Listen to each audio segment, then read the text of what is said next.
The next part of this activity is to actually play this game. So in this game, we are trying to make these letter shapes look correct.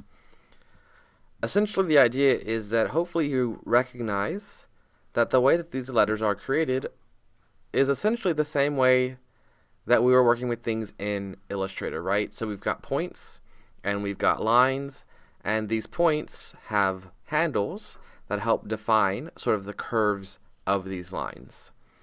So this is the same way that essentially most fonts and stuff are created too, so that way no matter what size we need to make the font, whether we want size 8 or size 800, it should still look nice and sharp. So to play this game, we don't have to worry about all the handles, we just have to worry about the ones that are marked in pink.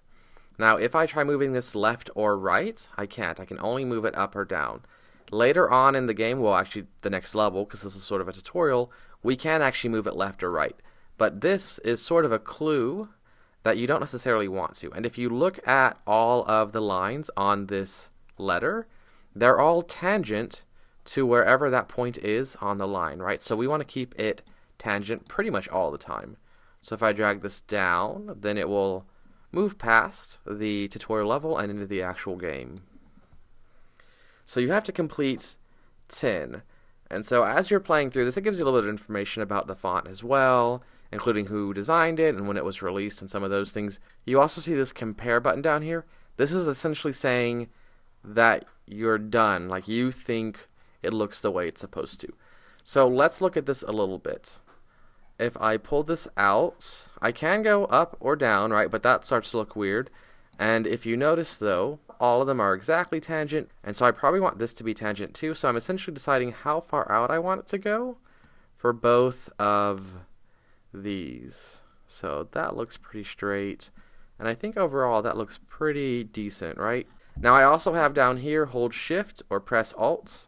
So if I hold shift and I try moving this off of the horizontal, it will only go at like the 90-degree angles, right? So that helps a little bit to kind of keep it straight as well, and doing that should help you get a much higher score. And then alt, which on our keyboard is also the option key, then you can see it without all the handles to see if it looks right or not.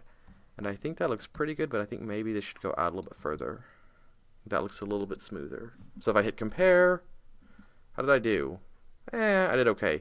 Oh, see, I made mine a little too far out. You can see the gray underneath it. That's where it says they should have been.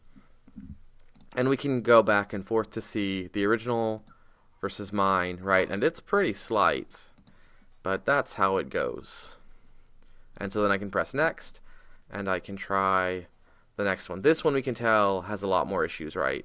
So these actually, we have to deal with both sets of handles, and I would definitely recommend holding shift, come back this way, that way, right, and somewhere around there, but you can decide how much. You can give it a shot, and when you're ready, go ahead and hit the compare button and see how you did.